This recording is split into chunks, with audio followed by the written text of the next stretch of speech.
pourtant c'est la marque, la doyenne des marques françaises. Hein, je crois. La Panhard. Panhard et Levasseur. C'est vrai. Et là, on a un modèle PL17 en version break. Modèle unique. Alors déjà la PL17, c'est vrai qu'on n'en voit pas tous les jours. Et en version break, c'est un modèle... Alors tu parles bien dans le micro, et tu lèves le micro comme ça. Voilà, j'ai le soleil qui m'éblouit. C'est pas la voiture qui m'éblouit, c'est le soleil. Gaëtan qui assure le secrétariat au niveau du club. Alors cette voiture, tu l'as depuis peu, hein? Ça fait 7-8 mois. Ouais, on était ensemble d'ailleurs quand on l'a vu pour la première fois. Tout à fait. Le salon d'Orient, on l'a vu. Et j'ai eu le coup de foudre. T'as eu le coup de foudre de cette voiture? Sa ligne fluide Ouais. m'a tout de suite attiré. Ouais. En plus, je me suis dit, je peux me reconvertir comme ambulancier avec un gyrophare. C'est vrai, il y a dû avoir des ambulances. Il y a eu des ambulances. Je rappelle que Panhard, avant la guerre, ce sont des voitures de luxe, de très très belles voitures de luxe. Après la guerre, vu la conjoncture, Panhard va se porter sur les voitures plus populaires. Tout à fait. Et notamment avec ce bicylindre Panhard, créé après la guerre, ou pendant la guerre d'ailleurs. J'ai oublié son nom, de la Garde, je crois. Un nom comme ça qui a créé ce moteur. Et va sortir la petite Dina après-guerre, qui est en aluminium au départ, et qui va être un beau succès populaire, malgré les difficultés de cette entreprise. Ensuite, la Dina Z va suivre, et ensuite la PL17. La PL17 qui est en fait une évolution de la Dina. Tout à fait. Là, on garde la même cellule, on change. Je vais lui laisser la parole. Voilà. Voilà. Pour arriver à ce break PL17, alors break il n'est pas fabriqué par Panhard. Panhard avait l'ambition de faire un break mais n'avait pas les capacités industrielles, donc l'avait sous-traité en Italie chez Panotto. Souvent ce break on l'appelle le break Panotto.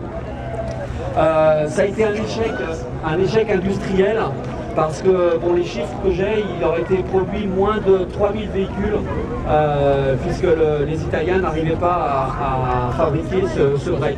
Donc Panhard avait repris la production en France. Donc, j'en mets mon micro. Le break jusqu'à la moitié de la voiture, on va dire, même un peu plus, Ouais, c'est la berline. Ouais. Et après, bien sûr, c'est la transformation en break. Alors, bien sûr, certains me diront, ouais, le break, c'est carré, c'est pas très joli.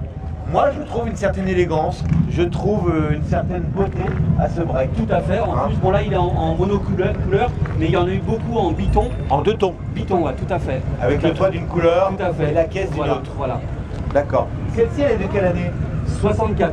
64, je crois que c'est les toutes dernières. C'est les dernières. Ah, parce que la PL17 achève sa production en 64. Voilà. Et la marque va disparaître en rachat par Citroën. 66-67, rachetée par Citroën. Qui va, on peut le dire, L'aider à mourir un peu trop facilement, on va dire. Donc celle-ci est 64, c'est les toutes dernières PL17, notamment en break. On peut ouvrir le... Oui. On peut appeler ça un haillon? Oui. Parce qu'il y a une vitre. Tout à fait. Je vous rappelle qu'on dit le terme haillon quand le coffre est muni d'une vitre. Alors, quand il n'y a pas de vitre, c'est une malle. Voilà, pour ceux qui ne savaient pas.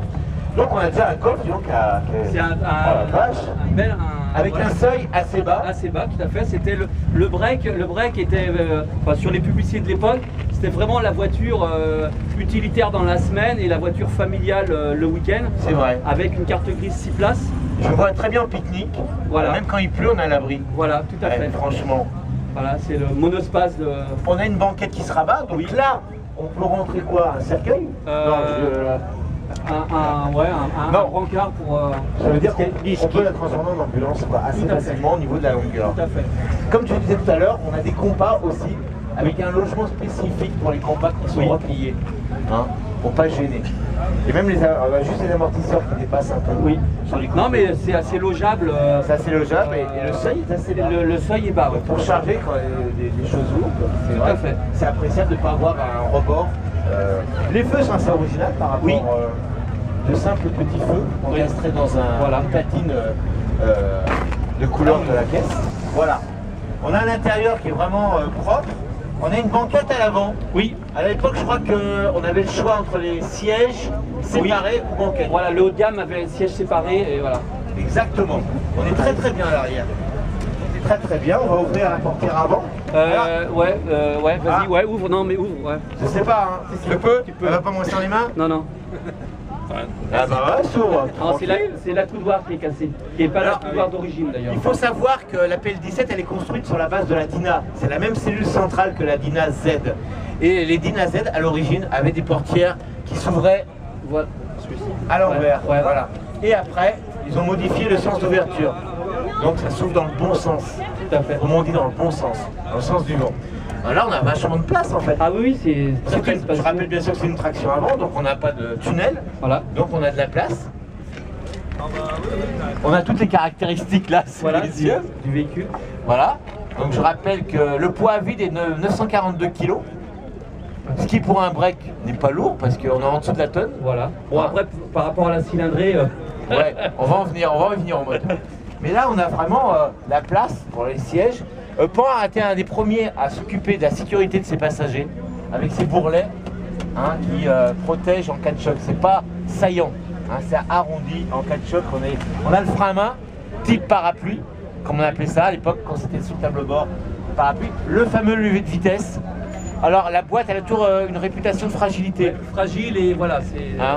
Voilà, le carter est assez petit et c'est assez... c'est pas évident. On a un très beau compteur en arc de cercle. Et on n'a pas grand chose, on a quelques interrupteurs sur le dessus. Il doit commander sans doute les phares. Essuie-glace, dans les phares, c'est sur le Komodo. Donc essuie-glace. Klaxon 2 tons peut-être aussi. Il est sur le côté. Non, il est sur le côté. Voilà. Ouais, pas mal. On a deux boîtes à gants. Deux boîtes à gants. Deux boîtes à gants. Ah ouais, séparées ici. Bah, je sais pas si c'est d'origine, mais c'est super sympa. Ouais, super sympa. On est bien aussi à l'avant, donc on peut se mettre 3 à l'avant, 3 à l'arrière, 6 places. Voilà. Pas mal. Et 3 ou 4 dans le coffre. Et 3 ou 4 dans la belle-mère dans le coffre. La belle-mère dans le coffre. Je sais pas pourquoi on dit toujours la belle-mère dans le coffre, je sais pas. La cylindrée, on va passer au moteur. On va ouvrir le capot moteur, enfin tu vas ouvrir le capot moteur. Je te prends le micro pour t'aider. Alors tout l'avant se soulève. C'est assez impressionnant, ce qui permet d'accéder à regarder la mécanique.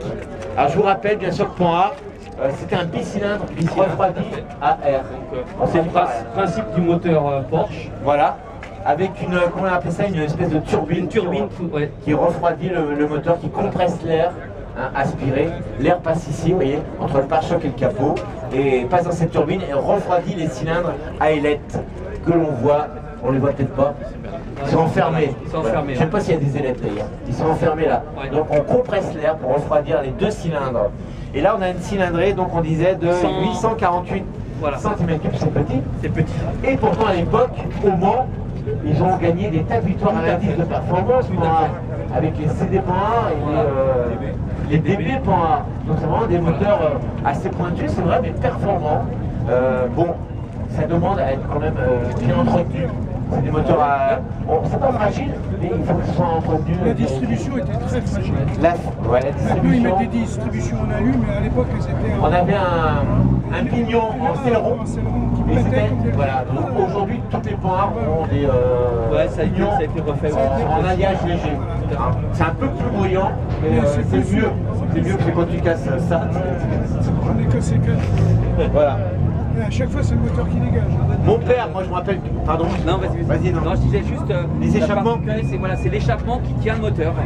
Ah oui, c'est vrai que c'est assez original. Et ça cassait assez souvent aussi. Oui, Tout sur caoutchouc. Ouais, c'est monté sur le caoutchouc. Parce que regardez les caoutchoucs, les supports ils sont là. Et regardez la patte, elle tient l'échappement également, elle est fixée, elle est soudée. C'est assez original quand même. Vous ne verrez pas ça sur beaucoup de voitures. Vous avez des renforts ici, il y avait des gros tubes pour renforcer l'avant. Non, c'est pas le même, le Tigre, c'est pas Et le même. tout est fait pour que ce soit le plus léger possible. Donc le moteur n'est pas très puissant, on a essayé de vraiment faire le plus léger possible. L'ouverture du capot, regardez, c'est deux petits compas assez modernes pour l'époque, qui se bloquent automatiquement. Voilà. Et un simple carbu au milieu. Voilà. C'est ça ressemble à une mécanique de deux chevaux. Il faut bien le dire, c'est assez simple. Assez simple. Mais les Panhard, ça reste des voitures à part. Avec ces gros pare-chocs aussi En aluminium. En aluminium. Voilà. Panhard faisait des moteurs de chars d'assaut. C'est vrai. Oui, D'ailleurs, à plat. il faut savoir que Panhard existe toujours aujourd'hui dans le milieu Pour la défense, pour la défense, dans le milieu militaire. Ça existe. Ils fabriquent des moteurs pour les chars. Extra plat. Voilà, Panhard n'a pas disparu. Il a disparu de la construction automobile, mais pas disparu tout court. Et actuellement, ils font la Peugeot P4 là, de la militaire. C'est eux qui la font. Hein. C'est eux qui la font. Donc Panhard existe toujours. Voilà. On a affaire au dernier modèle avec les clignotants qui sont intégrés près des phares. Je me rappelle les premières, on avait les clignotants stylisés avec des sourcils stylisés qui revenaient sur les côtés. Taxi. Ah bah là-bas, Ça vient d'arriver. j'avais pas vu. Ça vient d'arriver. C'est dommage qu'elle ait arrivé si tard. Il faut savoir que à l'époque, à Paris, les taxis G7 avaient commandé que des Panhard Dyna. C'est un rappel de ces fameuses taxis G7. Ces propriétaires m'entendent, je pense que je me trompe pas. Voilà, on a fait le tour de cette voiture qui est un break, et vous n'en avez pas beaucoup des breaks aujourd'hui. Ça n'existait pas sur la version précédente, ça n'existait que sur la version break. Et sur la donc, l'ancien propriétaire, celle-ci, on est qu'à 1900 exemplaires. 1943 exemplaires. 1943. Alors sur internet, on trouve 3000, mais bon, je ne sais pas où il a pris ses sources. D'accord. Il y a une particularité. Ouais, 120 Non, on va y venir. dans les descentes. Ouais. La particularité, c'est la trappe à carburant. La trappe à carburant. Elle est rectangulaire. Et bon, il y a très peu de véhicules qui ont été faits avec la trappe rectangulaire. Ouais, sinon, parce que c'est la trappe d'origine qui est ovale. Qui est ovale, ouais, Tout à pour fait. rester dans le style de la voiture Voilà, d'ailleurs. voilà. Et là, c'est vrai qu'on a une partie carrée qui est assez. Je crois qu'avec l'arrière, ça correspond.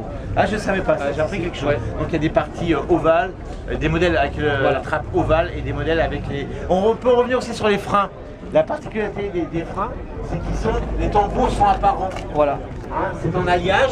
Ça, on a le tambour directement de visu, avec des petites ailettes. Pourquoi? Refroidir. Parce que quand on roule, les petites ailettes refroidissent les freins en aluminium. Voilà. Les tambours en aluminium.